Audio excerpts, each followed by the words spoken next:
Jemi në studio, patjetër dhe ndërkohë marrim shkas që të urojmë për gjithë nisjen e vitit akademik studentët dhe pedagogët, sepse misioni i tyre është vërtet një ndër misionet për të duar trokitur, është i vështirë dita ditës dhe për këtë arsye ne do të ndalemi ditën e sotme për të parë edhe në rrethe se çfarë ndodh. Ne do të kemi menjëherë një lidhje me gazetaren, me kolegun ton Senat Nikshishi, i cili është me rektorin e Universitetit Luigjë Gurakushi, Toni Gjuraj. Mirëmëngjes, mirë se erdhët. Mirëmëngjes.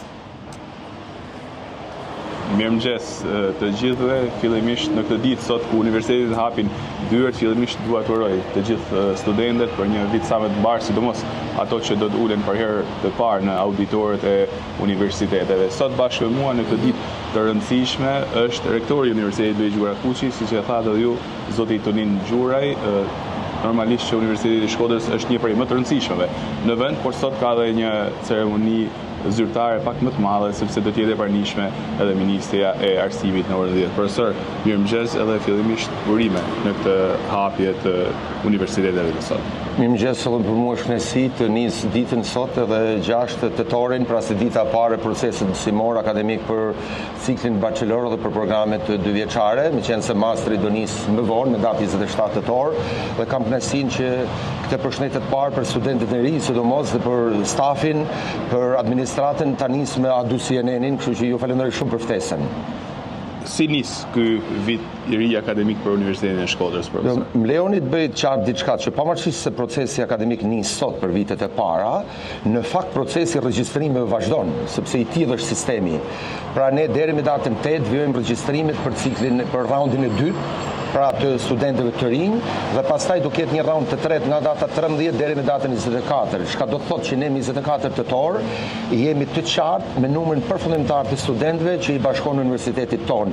Për kotat brenda vendit, përfshi pastaj kotat që vijnë nga trojet, apo studentëve me aftësi ndryshe, apo programet e dyta të studimit, siç njihen ndryshe edhe transferimet, ndërsa aplikimet për ciklin e dytë kanë përfunduar me datë 3, me datë 27 mbyllen regjistrimet. Kështu që këto dy data 24-27 na japin panoramën e plot.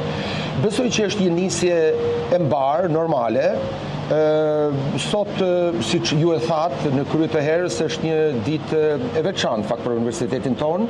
Ministria e re e arsimit, zonja Kombaro, do të jetë në orën 10 e pranishme në A3, në rektorat, në ceremoninë e hapjes së kësaj dite të parë, dhe unë dëshiroj sinqerisht ta falenderoj për vëmendjen që pat dhe për vlerësimin që i bëri këtij institucion, sepse siç dihet, ky universitet, edhe pse i vjetër sa Universiteti i Tiranës, nga 1957, pra jemi moshatar me Tiranën, në fakt është i vetmi pol i dijes në veriun dhe verilindjen e vendit, dhe besoj që meriton të mbështetet fort. Profesor, ju e thatë pak a shumë që regjistrimet vazhdojnë, por gjithsesi zakonisht deri në këtë datë pak a shumë studentët e kanë ndarë mendjen dhe një lloj panorame e keni. Sa është numri i aplikimeve dhe regjistrimeve deri tani në Universitetin e Shkodrës, krahasuar normalisht edhe me vitin e kaluar? Po, siç e kam bërë të ditur dhe vitin e kaluar, për të qenë sa më realist, unë gjithnjë kam thënë që nëse ne do arrim nisur nga rrethanat, sepse ka një kompleks faktorësh dhe meriton analizë të thellë, problemi i numrit të studentëve, jo vetëm në Shkodër, por në gjitha jalët shqiptare, apo edhe me gjerë, unë kam thënë që nëse do arrim të stopojmë rënien, do jetë një sukses. Dhe besoj që ja kemi arrit diçka të. Në përqindje, e kam theksuar edhe para 10 ditëve, kur përfundoi raundi i parë, ne jemi në një rritje shumë të lehtë, pothuajse pa përfillshme, diku 1.25%, ndërsa në numra jemi pothuajse kokë në kokë, pra me vitin e kaluar. Ne sot është data 6 dhe siç thash edhe 3 ditë vijojnë në raundi i dytë regjistrimet dhe ne jemi 864 studentë në bachelor dhe në programet e Senat, mund ta pyesim nëse ka fakultet të mbyllur, masteri, numri përfundimtar i aplikimeve do dalë sot. Do dalë sot dhe pastaj me datën 27 ne do kemi një panoramë të qartë. Ka disa programe siç është financa, shkencat mjekësore teknike, të gjuhë të huaja, gjermanishtja, që ka një rritje të lehtë dhe na gëzon për hir të vërtetës.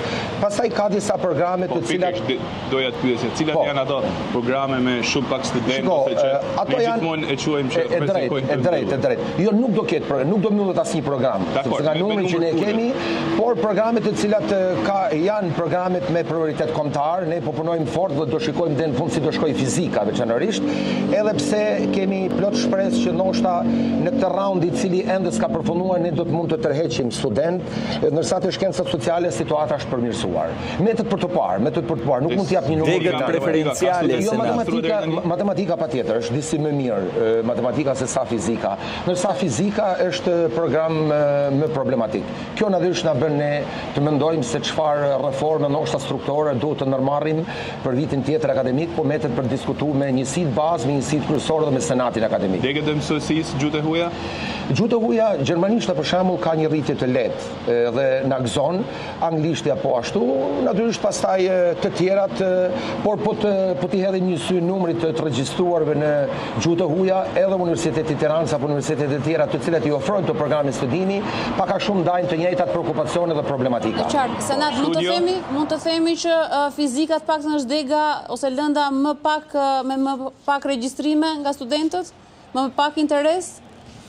Është fizika programi dega me më pak regjistrime dhe me më pak interes deri tani? Deri tani po. Fizika metet me pak interes, megjithatë siç thash, kemi raundin e tretë që është i lirë, mjafton që një maturant të jetë në sistemin U Albania dhe mund t'i ofrohet universitetit tonë. Dhe unë vazhdimoj turët në përgjimnaze, kam bërë thirrje dhe përsëri përfitoj nga rasti të bëj thirrje maturantëve që të vinë, sepse fizika është jashtëzakonisht e rëndësishme. Nëse dikush përfundon fizikë në bachelor, mund të regjistrohet nesër në ciklin e dytë në informatik, në teknologji informacioni, në programe inxhinierike. Kështu që unë e konsideroj jashtëzakonisht të rëndësishëm këtë program studimi. Po degët e mësuesisë, profesor? Degët e mësuesisë janë mirë, ecin mirë, në tërësi historia, gjeografia, këto programe studimi janë më mirë si vjetë, thash ka një rritje të lehtë të gjuhë të huaja, kështu që edukimi është, fakulteti i shkencave të edukimit, edhe psikologjia dhe puna sociale janë mirë, madje psikologjia është më mirë se sa vitin e kaluar. Sa po kërkojnë Gjermani? Jo, nuk besoj. Ka treg pune. Për shkak psikolog nuk do të thotë që do të jesh mësues psikologjie, do të jepësh mësim në shkollat e mesme nesër, se i cili ka aftësi dhe ka mundësi apo trajnohet më tej, do të mund të hapë një zyrë shërimi. Ne kemi programe diverse në psikologji klinike, psikologji organizative, kështu me radhë. Ka programe si vjet do kemi mundësi të aplikojmë për programe të reja, kështu që është një kompleks faktorsh, nuk besoj që është emigracioni vetëm. Po janë rreth 80 ca që kanë bërë aplikime për transferim diplomash në Gjermani kryesisht nga infermieria këtë vit. Besoj është një numër i lartë apo jo? Është një numër i lartë, po siç ka numër të lartë edhe për të ardhur për të ndjek këto programe studimi. Natyrisht atë ne nuk mund ta, është e vështirë, sepse ka të bëjë edhe me politika qeveritare, por unë jam i sigurt që nuk besoj që është trend. Unë mendoj që është një lloj konjunkture dhe konjunkturat zakonisht janë përkohshme.